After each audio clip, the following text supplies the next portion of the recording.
District Attorney Maria Ramirez. We have Deputy District Attorneys Ethan Milius and Seth Carmack. As promised, after I became District Attorney on December 3rd, we have put in the hard work to understand the Menendez case. We've reviewed over 50,000 trial transcript pages from 2 months-long trials that the Menendezes had back in the early 1990s. We also have spoken to defense attorneys. We've spoken to the prosecutors. We've spoken to law enforcement. We've even spoken to every Menendez family member who wanted to speak with us. So we've done the hard work to understand the Menendez case. And right now, the Menendez case is on 3 parallel tracks. The first track is a habeas track. That is a motion that was filed in May of 2023, where in that motion, the Menendezes are saying that they have effectively new evidence. And we'll get into this in more detail in a moment. New evidence that militates and warrants and justifies a new trial. The second track is a petition for clemency that the Menendezes have taken directly to Governor Newsom. Governor Newsom has the constitutional power, and it's unilateral, to grant that petition of clemency and commute the Menendez's case and release them immediately. He has that power today. He's had that power since 2019. He can exercise it, however, he has no deadline, there's no court hearing, and there's no appeal from his exercise of that power. And the third track is a track called resentencing. Resentencing is a somewhat California notion. There's not too many states that have a resentencing statute. The resentencing gets triggered by a district attorney's motion, or in some circumstances, the motion of a court. And that motion, unlike a habeas motion, where a habeas motion will focus on the trial itself, a resentencing motion focuses on that trial but goes beyond that and deals with rehabilitation and other factors. Today we're going to focus in 2 different things. The first is, in order to explain the procedures that the Menendez case has gone through, we have created a video that can be accessed at our website, which is da.lacounty.gov. Again, that's da.lacounty.gov. And that video actually does an anatomy of the Menendez case. And it takes the case from the murders itself back on August 20th of 1989 through the investigation into the charges that were filed in the arrests. Then it looks at the motions that were filed by the Menendezes prior to the trials. Then it looks at the first trial, which resulted in hung juries. Then the second trial, which resulted in convictions for first-degree murder of both Jose Menendez, the father, and a separate first-degree murder conviction for Kitty Menendez, the mother, as well as a conviction for conspiracy to commit murder and certain special circumstances allegations of lying in wait and multiple murders. That video then continues on, though. It goes through the penalty phase, where the Menendezes were either facing the death penalty or life without the possibility of parole as determined by a jury. Then the sentencing. Then it actually goes through the various appeals, the direct appeals, all the way up to the California Supreme Court. The first habeas petition, again, with the California Supreme Court. The federal habeas petitions with a U.S. District Court and a Ninth Circuit Court of Appeals. In all those situations, as you will hear, the Menendezes have raised many of the same exact arguments that they raised in the current habeas petition. Those arguments have been heard by a variety of courts, from the trial judge to the direct appeal Court of Appeals in California Supreme Court, to the California Supreme Court again, to the federal courts. They've considered these arguments, and they have been routinely and repeatedly rejected. So we have the video that is coming out and go through this procedural history so that people can actually learn from the Menendez case and help and actually educate themselves on the criminal justice system. What I've said very often is if the Menendez case is the portal by which people come into the criminal justice system and show an interest in it to find out what's happening, then hopefully they will educate them further about what happened in not just in the Menendez case, but cases, criminal cases that are occurring throughout this entire county, this state, and this country every single day. So the video is coming out today and it'll be out on our website. The second thing that we have done today is that we have filed an informal response in connection with the habeas motion. As I mentioned before, there are these three parallel tracks: the habeas, the clemency, the resentencing. Again, the clemency is up to the governor. Resentencing we will be dealing with in the future, in the next coming weeks, with our response. But today we have filed the informal response on the habeas petition. Now, something you need to know about a habeas petition. It's not the direct appeal. The Menendezes have already had their direct appeal through the California Court of Appeals and California Supreme Court, and they have lost. They've even had one level of California habeas, which they lost, and one level of federal habeas, which they've also lost. So now they've come back for a second California habeas petition. And in coming back for that, they have basically said there are two new pieces of evidence, along with their arguments, that justify them getting a new trial. Now, in a habeas petition, there are very rigorous requirements to actually get that new trial, which makes sense, because you've already gone through all these different layers of review. And if you've been rejected time and time again, at some point the system says that unless you have something very new and very compelling that is more likely to change the outcome of this case, then we are going to again reject your habeas petition. So when they come out in this case, they come out with two new pieces of evidence. One piece being an undated photocopy of a letter purportedly sent by Eric Menendez to his cousin Andy Cano at approximately December 1988, although there's no date on the letter, in which it discusses sexual abuse that was being experienced by Eric, perpetrated against him by his father at that time. That's the one piece of evidence that they've come forward, but they also came forward with a second piece of allegedly new evidence. The second piece of new evidence was a declaration by Roy Rossello, who basically said that in the early 1980s, he had been sexually abused by Jose Menendez. But the standard to actually have a successful habeas petition requires that you meet all of the following requirements. You have to show that it's new evidence. You have to show that it's timely, that it was evidence that could not be discovered at the time of the trial, but only could be discovered after the trial. You have to show that you did not engage in any substantial delay between the time you learned about the evidence and the time you brought your motion. The evidence has to be admissible, and the evidence has to be credible.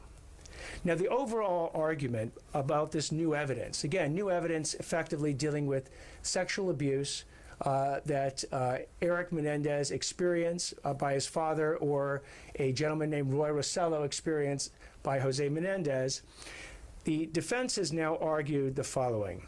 They've said to resolve this case, jurors had to decide a single critical question: was Jose Menendez molesting his sons? The problem with saying that that is the critical question in the Menendez trial is that it's wrong. The jury never, in any of the two juries, had to resolve the question of whether the Menendez brothers were sexually molested. In fact, the counsel, Leslie Abrahamson, 30 years before, during these trials, properly framed where sexual abuse comes into play. What she said back then is that we have never said that because you're abused, you're justified in killing your abuser. We didn't argue that, and we never will. Well, 30 years later, apparently, the Menendez counsel is arguing just that. Because what the jury had to figure out is on the night of August 20th, 1989, did the Menendezes conspire to kill both their father and their mother that night? Did they in fact kill them? And what was their state of mind at that time, on the night of August 20th, 1989? Did they engage in these killings willfully, deliberately, and with premeditation? Or was it an act of self-defense? They had an actual fear of imminent harm, that both their father and their mother was going to kill them, and they acted in self-defense. The sexual abuse part, as Leslie Abrahamson recognized correctly back then, was not a fourth question for the jury to answer. So when we look now at the factors dealing with this new evidence, we can go through these factors. Timely evidence that is discovered after the trial, for which there is no substantial delay in presenting it. Well, if this letter, supposedly dated December 1988, written by Eric Menendez to Andy Cano, is to be believed, and that it was actually sent at that time, here's what we know. We know that Eric Menendez, during his second trial, testified for 7 days about graphic descriptions of the sexual abuse that he had encountered by his father between the ages of 6 and 18. He also talked about sexual abuse that his brother Lyle had experienced by his father between the ages of 6 and 8. That evidence was brought in, and he was asked about who he spoke to about this sexual abuse during that time period. He said he had spoken to Andy Cano. When did he speak to Andy Cano? He said when he was between the ages of 12 and 13, and Andy Cano was approximately 10 years old. That was before Eric Menendez moved from New Jersey to California, roughly 6 years before these 1989 killings. So Andy Cano also testified in the trial, and Andy Cano relayed the same information, that he had had this conversation with Eric Menendez 6 years before the 1989 killings, when he was 10 and Eric Menendez was either 12 or 13. They spoke several times that year, and that was the only conversations they had about the sexual abuse, only communications they had. So now we have a letter filed in May of 2023 that is supposedly a 1988 letter written from Eric Menendez to Andy Cano about this sexual abuse, never discussed in any of the two trials when Eric Menendez testified or Andy Cano testified. And we believe it's inconceivable, as we've argued in our papers, and defies common sense, that if they had evidence that would show that sexual abuse had been communicated not just 6 years before the events, but 9 months before the 1989 killings, that it would absolutely have come out during one or both of their testimonies. So the fact that it didn't come out, again, goes to whether or not this evidence first was discovered after the trial. If Eric Menendez wrote this letter, he had it or knew about it, or Andy Cano had it and certainly knew about it by the time of the 1993 trials. In fact, it's a 1988 letter. They would certainly have it by the time of the 1995 trials. So to say that this letter was not discovered after the trial, as it's been alleged in the defense papers, we believe is just wrong. The second thing with this letter is that if the letter was real, then the question is, when is the substantial delay triggered in actually filing this motion?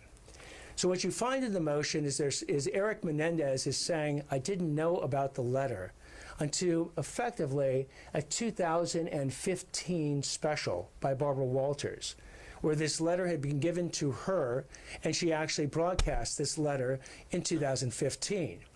But remember, this motion, this habeas motion, this second habeas motion, was not brought in 2015. It wasn't brought in 2020. It was brought in 2023. So one of the additional standards for a habeas motion is that you do not engage in substantial delay in bringing this motion. Andy Cano had long since passed. He passed in 2003. So he was now around to actually cross-examine and see if this letter was an actual letter that he had received or not. Or perhaps he received it, but he didn't receive it in 1988. He received it at some date much later than that. So this particular letter it could have been discovered prior or during the trials, and then wasn't presented it was presented after a substantial delay, even when both Lyle and Eric Menendez say that they had this letter. The third standard is admissibility. Let me deal with the Roy Rossello letter to give you an idea how the admissibility standard works. The letter has to comply with the admissibility standards of evidence in a court. Now remember, in 1989, August 20th, the issue is what is going on in Eric and Lyle's head at the time they shotgunned their parents 12 times to their death. Are they again have an actual fear of imminent harm and death, that their parents were going to kill them that night? Or was it a willful, premeditated, and deliberate act on their part? What they have said about the Roy Rossello allegations, that he was sexually abused by Jose Menendez in the early 1980s, is they didn't know about this in 1989. They didn't know about this in 1999 or 2009. They first found out about this in 2022, or approximately 2022, about over 30 years later after the killings.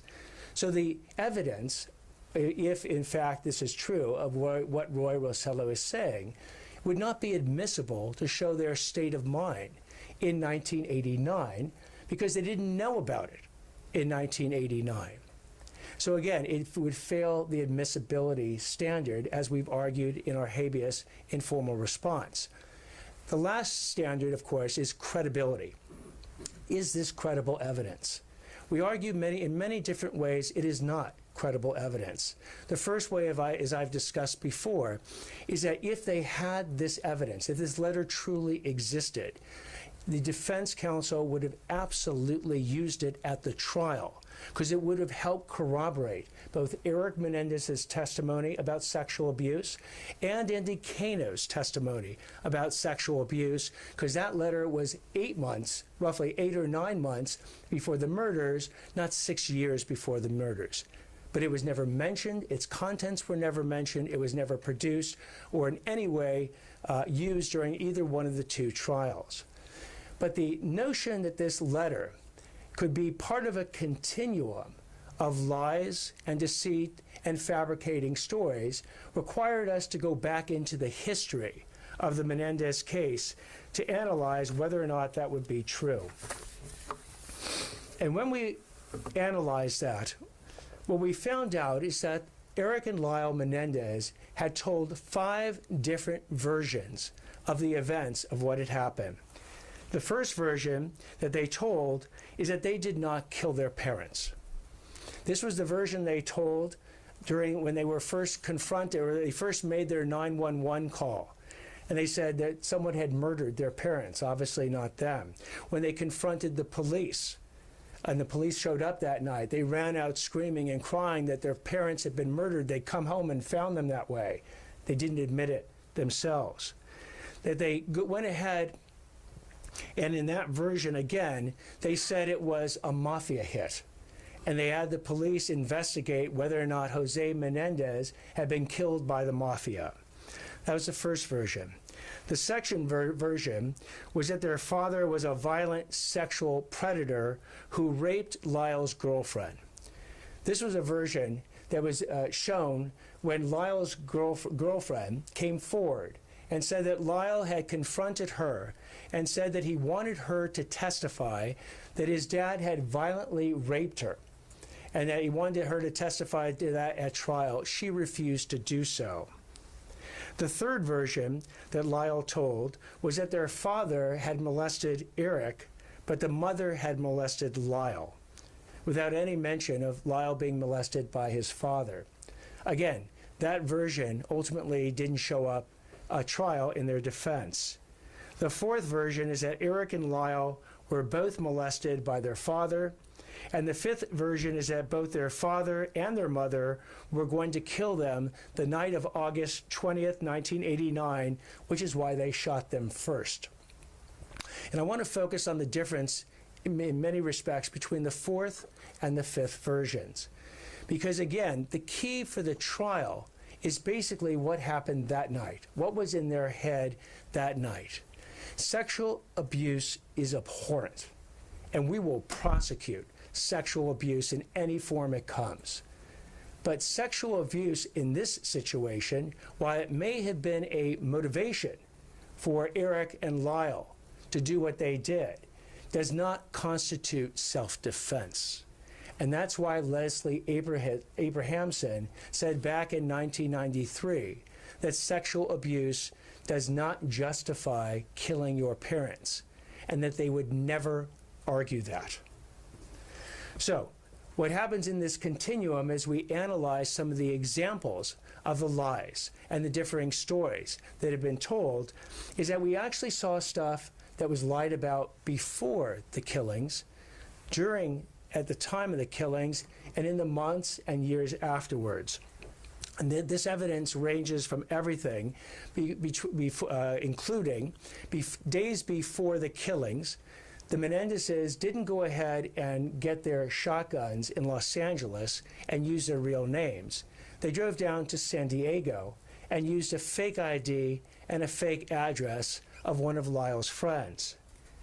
Hours before the murders happened, they came up with a pre-planned alibi, where they had actually gone ahead and contacted one of their friends to say that they were going to go to Batman the movie that night, and they would meet the friend afterwards at the Taste of LA event. During the murders, the way that the murders actually happened was instructive to understand the deceit and the planning that went into it. There was over 12 shotgun blasts that occurred that night. One of the shotgun blasts was to Jose Menendez through the back of his head. After he was dead, there were shotgun blasts to each one of his knees. The shotgun blast to the mom initially didn't kill her. She actually ended up lying on the ground, groaning and bleeding in pain. And that's at the point where Lyle and Eric Menendez had run out of ammunition, reload, and Lyle puts the reloaded shotgun up to his mother's face and pulls the trigger, thus staging it at the time like a gangland hit, which then becomes their deceit and lie in the ensuing months that occurred. Then you had the deception that occurred where they hid the evidence of their crime. They had the wherewithal that night before they left the house to pick up each one of the shotgun shells that had been expended. They then had the shotgun shells with them. They had the bloody clothing and the shotguns. And they proceeded to go to Mulholland Drive to dump the shotguns, and to a car wash's dumpster to drop off the shotgun shells and their bloody clothing. Then they decided to execute the pre-planned alibi. Again, the deliberate, premeditated state at this point, where they went ahead and they actually went to the movie theater to get the tickets for Batman the movie. Turns out that they couldn't get the 8 o'clock tickets because it was already past 10 o'clock. Then they called their friend to meet him at the Taste of LA, but by the point they got there, he'd already moved on. Then they actually called a friend to meet him again in another restaurant, and they never show up. Eventually, that friend comes to the house later that night, only to see police tape around the house. Now, after they were arrested, the Menendezes also tried to suborn perjury in a number of different respects. They contacted one of Lyle's girlfriends, Tracy Baker, gave her an actual script, a script that was actually found by the police, where it said that they wanted her to testify that Lyle's mother, Kitty Menendez, had poisoned them, had poisoned the whole family. She actually did testify to this extent in the first trial, but didn't testify to this in the second trial. They also contacted one of Eric's friends, Brian Eslamania, and asked him to falsely testify that Eric and Lyle Menendez were so fearful of their parents the weeks before the murders that they tried to borrow a handgun from Eslamania. He wouldn't testify to this. They also, again, as I mentioned before, asked a different girlfriend of Lyle if she would testify that Jose Menendez had violently raped her, and she wouldn't do that either. Finally, when it dealt with the handguns themselves, the Menendezes both testified that they had gone to the Big Five Sporting Goods in Santa Monica to actually buy handguns before they switched to the shotguns. But it turns out that Big Five Sporting Goods in Santa Monica in 1989 didn't sell handguns. So we looked at, again, the credibility of the letters, and particularly this Andy Cano 1988 supposed letter, weighed it in the continuum of lies, and it calls into drastic question whether or not this is in fact a 1988 letter written by Eric Menendez to Andy Cano about this sexual abuse. But again, even if it is, it's not timely because it was not presented at the time of trial. They substantially delayed in bringing this motion from at least 2015 to 2023, and in certain respects, it's also not admissible, which is why we conclude in our informal response that the court should deny the current habeas petition by the Menendez brothers. And if the court decides not to deny it at this point, the next motion or move for the court is to order what's called an order to show cause. Then we will file this response in response to the order to show cause. The Menendezes can reply, and the court can rule at that point or have a hearing in the habeas matter. So this is what we have been up to with respect to the habeas petition. Again, as I mentioned before, the governor has the clemency petition on his desk, and he can do whatever he wants, whenever he wants, and we will be dealing in the next couple weeks with the resentencing issue. Let me stop at this point and take questions, and at the end of this, I'll have Maria Ramirez address the Spanish-speaking audience on these issues. Yeah, the family right here has been pushing for this. What did you tell them when you told them that you weren't going to support it? So what I said to the family is that I would listen to them, and we did. We met with the family for hours, and I heard all the issues that they have, and all the concerns that they have, and all the experiences that they shared with me during those conversations. Much of that deals with rehabilitation. Rehabilitation is not an issue for the habeas motion. And I want to make that crystal clear, that all the talk about rehabilitation will be talk that will be focused on in the resentencing motion. But as I mentioned before, the habeas motion focuses on the evidence at trial and any new evidence that might materially affect the outcome of that trial. Yes? It seems that your examination of the case file so far has been significant. You demonstrate clear mastery of what you've seen, but it also sounds like you're casting doubt on the brothers' assertion that they were serially sexually abused by their father. Again, what we have done is we've gone through all the evidence at the trial, which is the evidence that we have to work with. We looked at any testimony that was given by Eric and Lyle Menendez in the first trial, or just Eric Menendez in the second trial. We looked at all testimony that was given in support of the defense in either trial. We looked at any additional statements that we were given of people who had any level of percipient knowledge of the sexual abuse. We certainly looked at any other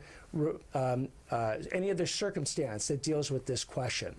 And in looking at that, again, as I point out, that was the fourth version of what was told by the Menendezes in real time back in the 1990s. So having reviewed 50,000 pages of documents, etc., do you personally now believe that they were not sexually abused by at least Jose Menendez?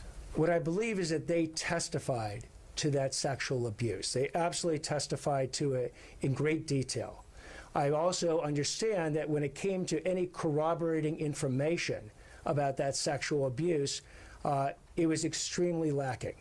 In fact, there were other, and the fact that it was their fourth version. In other words, they didn't come out initially and say, we killed our parents because our father sexually abused us. They didn't go ahead and when they got arrested, tell anyone that. They were saying it was a mafia hit and somebody else did it. They then, once they were arrested, they didn't again come out initially and say, my father sexually abused me. In fact, just the opposite. They were trying to say Lyle's girlfriend was violently raped by the father. Then the next version wasn't that the father sexually abused both of them. The father sexually abused Eric, but the mother sexually abused Lyle. So then you had, as you're aware, the Dr. Oziel tapes, where they didn't believe those tapes would ever be made public. But in those tapes, where Eric had gone to Dr. Oziel because he was suicidal and he needed to tell someone that he had actually killed his parents. At no point in any of those conversations that occur in late 1989 does Eric say that he was sexually abused by his father and that was any reason or played any role in what happened. Lyle, who's also interviewed by Dr. Oziel on tape, doesn't discuss that as well. And with respect to the mother, here's what they told Dr. Oziel. They said that they had killed the mother because they didn't want her to be a witness to the crime. That was reason one. The second reason they killed the mother is they thought that she was leading such a miserable life because the dad was cheating on her that they basically thought that they were doing her a favor, which was the third reason, which is effectively a mercy killing, whereas Dr. Oziel testified euthanasia as to why they were killing the mother. At no point do they tell Dr. Oziel the father was sexually abusing them and the mother condoned it. So just to be crystal clear, you're saying that the evidence does not exist that they were sexually abused by either parent? What I'm saying is that the evidence, to the extent that evidence can include their own testimony, certainly that evidence exists. Eric Menendez testified for 7 days in the second trial in graphic detail, incident by incident, describing the sexual abuse he experienced by his father. Andy Cano talked about a conversation he had when he was 10, not when he was 16, but when he was 10, and Eric was 12 or 13, where Eric was describing that sexual abuse.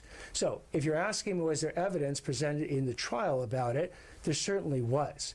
If you're also asking me, has new additional evidence come out about that beyond the Andy Cano letter? There is none, or at least it certainly hasn't been discovered by the prosecution and hasn't been presented by the defense. Is that what you think? Yes. Have you tried to authenticate that letter?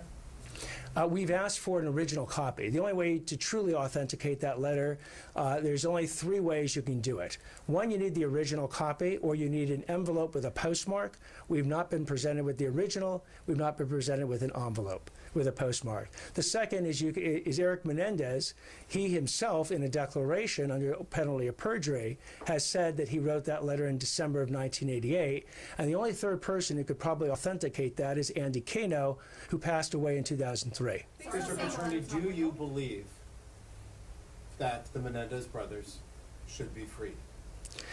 The question about whether or not the Menendez brothers should be free will ultimately be a court question.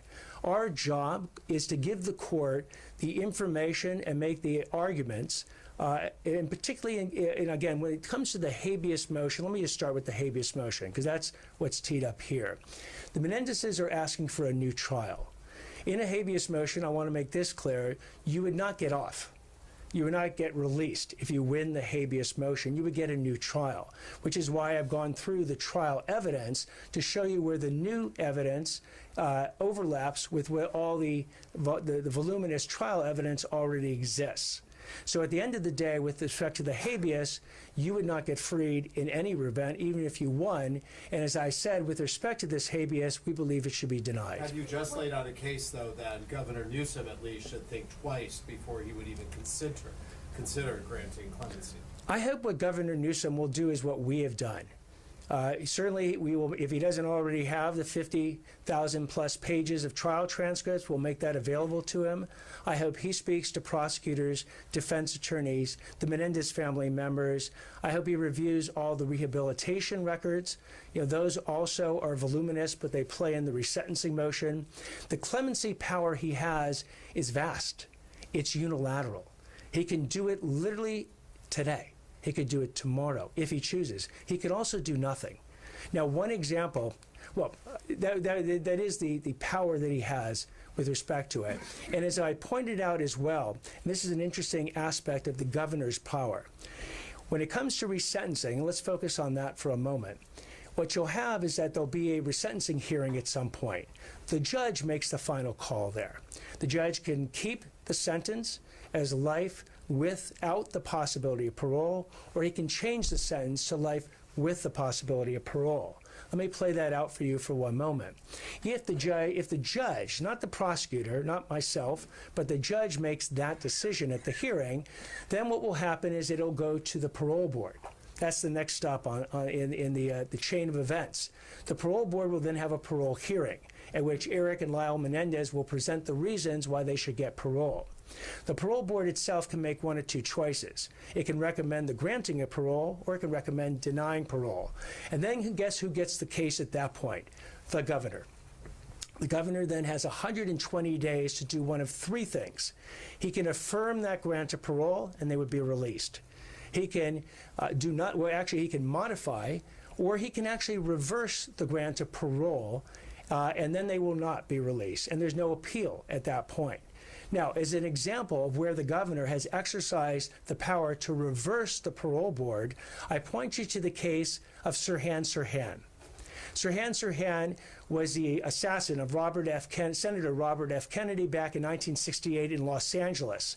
He was originally given the death penalty, but the Supreme Court overturned the death penalty, so he got a life with the possibility of parole sentence. For 40 years and 15 parole hearings, Sirhan Sirhan had his parole turned down by the parole board. But on the 16th hearing in 2021, the parole board for the first time went ahead and granted parole. Then it went to Governor Newsom's desk. He looked at the fact that Sirhan Sirhan had been in jail or in prison for over 50 years. He was in his late 70s. He was in diminishing health.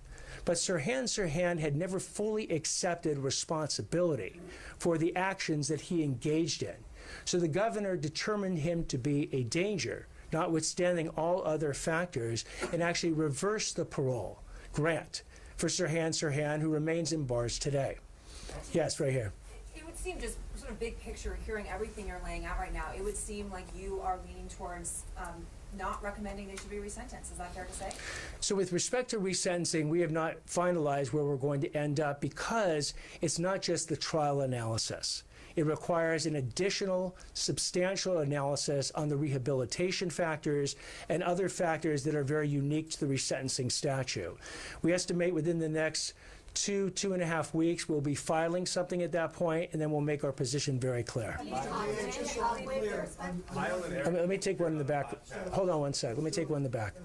You're essentially saying that the Cano letter is not admissible, and the Rossello declaration is not admissible under the habeas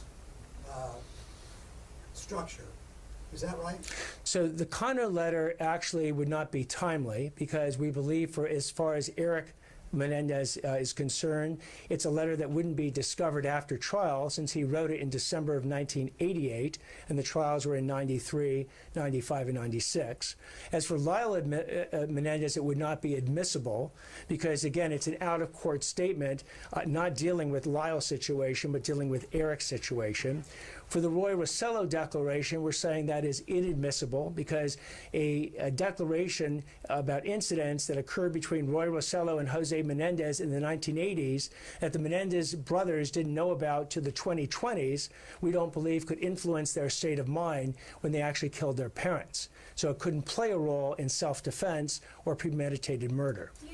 Yes. When it comes to the factors and the assessments that you've outlined today as it relates to the habeas petition, can you elaborate on whether any of those factors and assessment will play into your review of the case when it comes to resentencing and other factors that you would consider? So yes, we'll certainly look at many of the much of the evidence that we've discussed today as it pertains to the trial. But the resentencing motion goes beyond that. It really focuses as well on rehabilitation. It focuses on other factors that are identified in the resentencing statute. And that requires this additional analysis, which we are in the process of engaging in, and then we will finalize our position within the next 2 to 2.5 weeks. Yes, right next to you. Hold on one sec. Governor Gavin Newsom has previously said he is waiting for you to review the case before taking a position on potential clemency. So what would you tell him outside of the fact that you want him to review the case? Would you give him thoughts and opinions?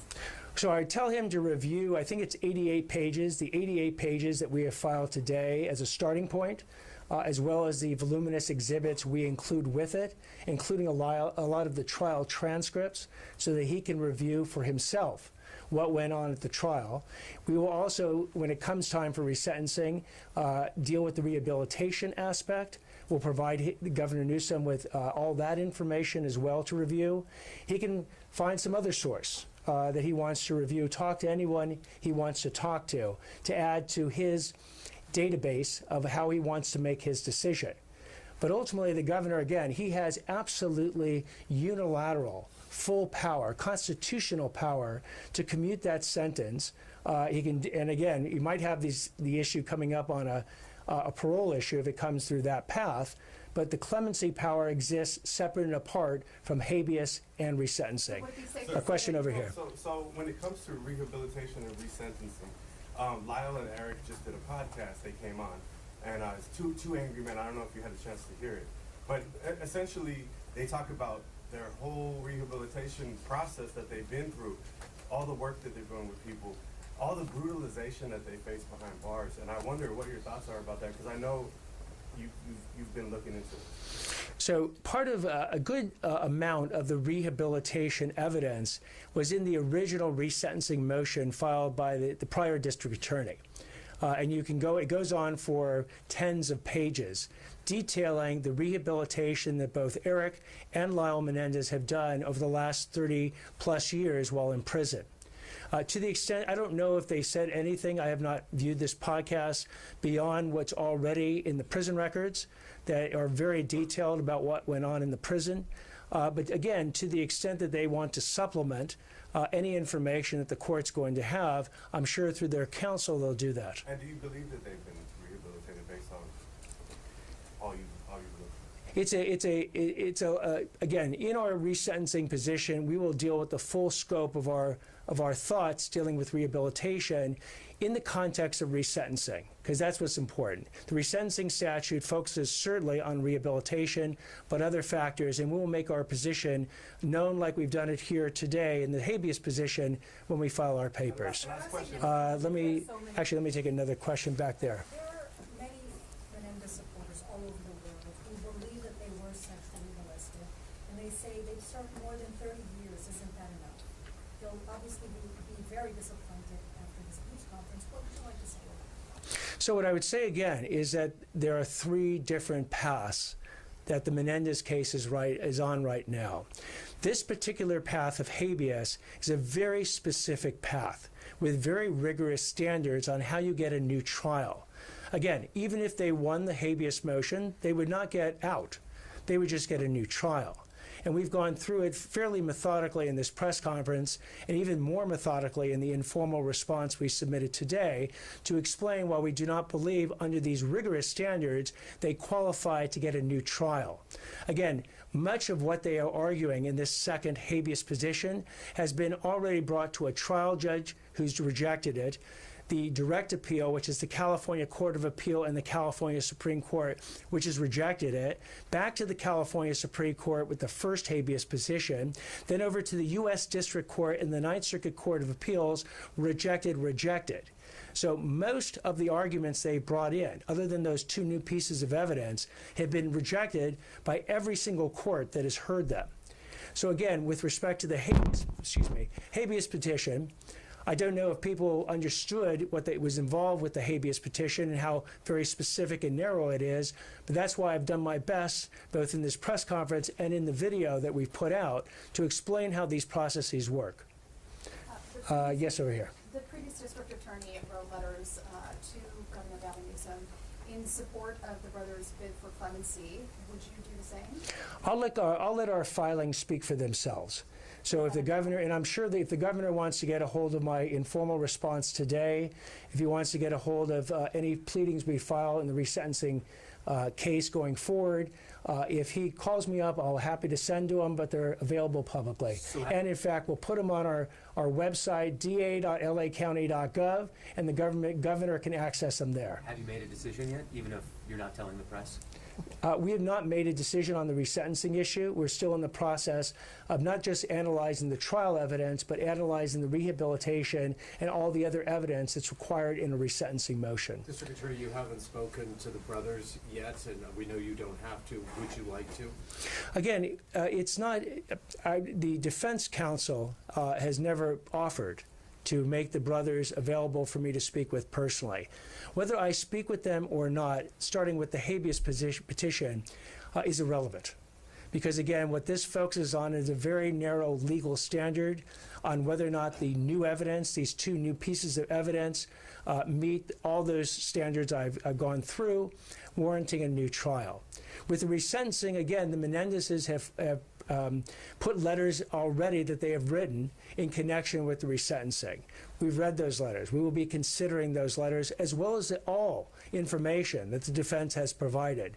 I don't believe actually my speaking with the Menendezes one way or the other would influence what I ultimately come down and do. The record is very voluminous and I believe very complete.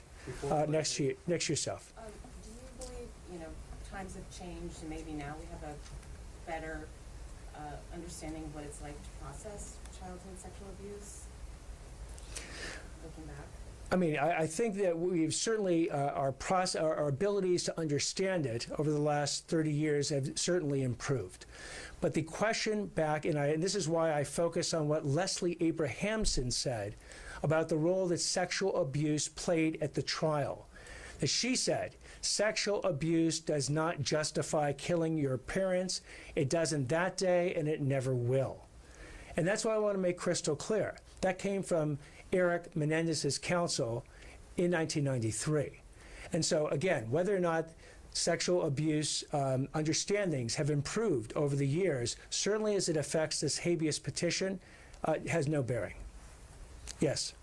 So, in terms of your doubts regarding the sexual abuse defense, just how much will that factor into the resentencing decision, whether or not the brothers were sexually abused? Again, everything I've said today will certainly be part of what we consider in dealing with the resentencing motion, but we're going to go well beyond this.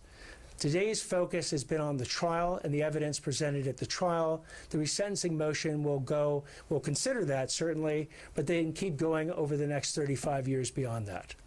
Let me take one more question. So any feelings about... Actually in the corner there.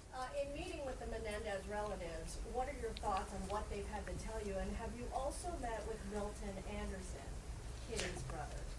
So my thoughts about, again, the meetings that I had with the Menendez family members, it lasted approximately 3 hours. Each one of them was invited and did to say to me anything they wanted to say for as long as they wanted to say it. And we sat there, we listened, we took notes, and we understood what they were saying. I then thereafter had a phone call with Milton Anderson. I had never spoken to him personally until that phone call. Had that phone call, I invited him to say whatever he wanted to say, and he did. That forms part of the compendium of evidence that we will consider in the resentencing motion. It actually does not affect one way or the other the habeas petition that we have filed our informal response today. All right, thank you all very, very much. I very much appreciate it. Response to the mayor's abrupt firing of Fire Chief Crowley? No, no response on the Menendez press conference. Any comment on how the ASAP Rocky trial ended?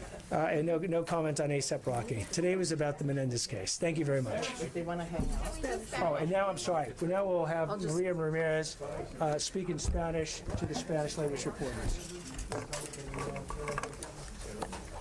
I'm going to make